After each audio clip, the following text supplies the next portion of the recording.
Hey guys, welcome back to the channel. Without further ado, let's go ahead and get into today's video.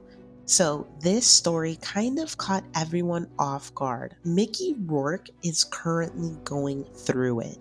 If you don't know who he is, he's appeared in around 90 films and television projects over his career. His most famous and critically acclaimed film is widely considered to be The Wrestler, which was released in 2008. This movie revived his career. He won a Golden Globe and was nominated for an Academy Award for Best Actor. This role closely mirrored his real life, a once famous fighter dealing with decline, regret, and aging. The legendary actor was recently spotted on a rare outing on New Year's Day, and people online were quick to comment that he looked rough. But let's pause the judgment for a quick second. Mickey Rourke is 73 years old. Aging hits everyone differently, famous or not. Anyway, he stepped outside his Beverly Grove rental to pick up a few deliveries, Taco Bell, which I love, groceries from Pavilions, and if you're from SoCal, you already know Pavilions isn't cheap. That's a premium grocery store. You don't casually shop there unless you've got a little bit of money. But what made this sighting interesting wasn't the food, it was the timing. Because just days earlier, reports surfaced that Mickey Rourke may be facing possible eviction over more than $60,000 in unpaid rent. According to court documents filed in Los Angeles Superior Court, Rourke was served a 3-day notice on December 18th, ordering him to either pay the outstanding balance or vacate the Beverly Grove property he's been renting since March 30th. And honestly, that's a brutal way to head into 2026. Records also allege that his rent increased from $5,200 a month to $7,000 2 months after moving in. That's an increase of $1,800 per month, or more than $21,000 extra per year, 2 months after moving in. That's a red flag. Was the rent raised because he's an actor? Because the landlord thought, oh, this guy's famous, he can afford it. Because if that happened to me, I'd be in trouble. I'd be getting evicted as well. And let's also be honest, this isn't some insane mansion Mickey is living in. No offense, but the house is pretty mediocre. It looks like something straight out of the 80s. He can do a lot better for $7,000 a month in LA. He could be up there in one of those luxury high-rises with top-notch amenities and security. I mean, the whole thing. Which brings me to a much bigger conversation: how movie stars go broke. People assume celebrities are set for life, that once you make it, money problems are over forever. But Biggie literally told us years ago, mo money, mo problems. And he wasn't wrong. Hollywood is full of cautionary tales, people who made tens or hundreds of millions of dollars only to end up broke, bankrupt, or in serious financial trouble. So let's talk about it. Here are 3 famous celebrities who went from massive wealth to financial collapse. At number 1, we have Nicolas Cage. Nicolas Cage was once one of Hollywood's highest paid actors with an estimated fortune of $150 million. But by 2009, it all came crashing down.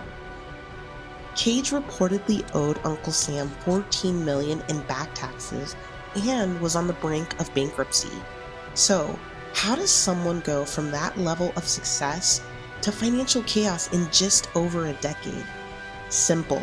Spending. And not just regular spending, legendary spending. Cage had a serious taste for flashy purchases. Much like his character in Gone in 60 Seconds, he loved expensive cars, including a red Lamborghini Miura that cost around $450,000. But instead of stealing them like he did in the movies, he was financing them. He also bought a first edition Superman comic book for $150,000. He also bought 2 King Cobras for $276,000. His purchases also included a private island for $3 million, and no, not the other island, don't even start with that. He also reportedly spent 10 million on an 18th century castle in England. So all of that added up fast. Eventually that debt piled up and Cage had to do what most actors never want to do, which is work nonstop just to stay afloat. Since his financial troubles began, he appeared in over 46 films, many of them straight to DVD or video on demand projects. Some flopped, some were questionable, but he kept working. And honestly, respect. The good news is the tides seem to be turning. Cage is in the middle of a legit comeback, and I personally love to see it. Shout out to Nick Cage, chaotic, talented, and somehow still standing. At number 2, Mike Tyson, one of the greatest heavyweight boxing champions of all time. At the peak of his career, Tyson reportedly earned around $430 million from fights and endorsements, which would be roughly $700 million in today's money. And yet, by 2003, he filed for bankruptcy. How? A 15-year spending spree that would make anyone dizzy. Tyson owned multiple luxury homes, but none more outrageous than his 52-room Connecticut mansion, which included 21 bedrooms, 25 bathrooms, a nightclub, indoor pool and hot tub, recording studio, indoor basketball courts, and a private movie theater. That house alone was a money pit. But one of the wildest expenses also were cell phone and pagers, because in 1995 and 1997, Tyson spent $230,000 per year just on phone bills. That's about $460,000 today. They could never get me like that. Call me after 9 p.m. when it's free back then. He also dropped around $4.5 million, which is about $8.5 million today, on luxury cars and motorcycles between 1995 and 1998, including 19 supercars, many of which were gifts to his entourage. I need friends like Mike Tyson. I can't even get a happy birthday text from some of my friends. And yes, he also owned tigers, costing him roughly $270,000 a year to feed and maintain. At his peak, Tyson reportedly spent $100,000 a month on jewelry and clothes alone. Eventually, the math stopped mathing, and in 2003, Tyson filed for Chapter 11 bankruptcy, citing extravagant spending, financial mismanagement, tax debt, and expensive legal issues. But here's the part people don't talk about enough. Over the last few years, he quietly and sometimes loudly made a comeback in a completely different way. He leaned into pop culture again. Cameos like The Hangover introduced him to a new generation that didn't even watch him fight. Then he launched his podcast, Hotboxing with Mike Tyson, where he talks openly about his past, his mistakes, trauma, growth, and mental health, stuff you would never hear from him back in the 90s. He's also gone on major podcast platforms like the Joe Rogan Experience, where millions of people saw a calmer, more self-aware version of Mike Tyson, not just the monster in the ring, but a human being who's lived through the highs and the absolute lowest of lows. And then there was that crazy fight with Jake Paul. Whether people loved it or hated it, it did one thing for sure. It put Tyson back in the spotlight and reportedly earned him around $20 million in one night. That single event alone helped rebuild what he once lost.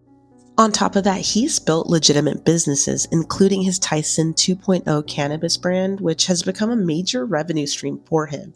And honestly, he looks healthier, more grounded, more at peace than he ever did when he was worth hundreds of millions. Today's estimates put Mike Tyson's net worth somewhere around 20 to 30 million.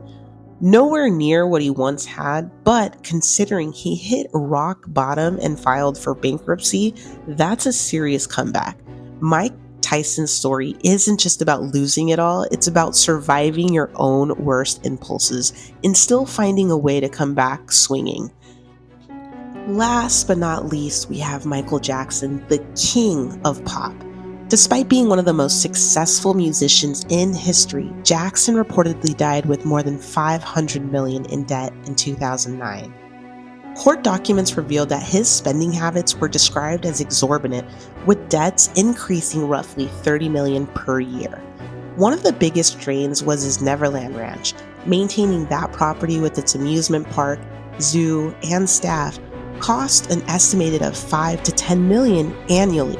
On top of that, he spent heavily on art, antiques, jewelry, travel, and gifts. He settled major lawsuits, including a $22 million settlement in 1993. Michael Jackson also invested millions in projects that just never materialized. He also donated large sums to charity, reducing his liquidity even further. Even with massive income, the expenses never stopped, and eventually the debt overtook everything. So what's the takeaway here? Money doesn't make you immune to reality. Being broke, struggling, or facing eviction can happen to anyone, especially if your finances are mismanaged, expenses spiral, or life throws curveballs at you. Fame doesn't protect you, money doesn't last forever, and lifestyle inflation is real. So, be humble, be careful, and don't assume someone's situation just because they were once successful. If you like this video, make sure to hit the thumbs up, subscribe, and I'll see you on the next one.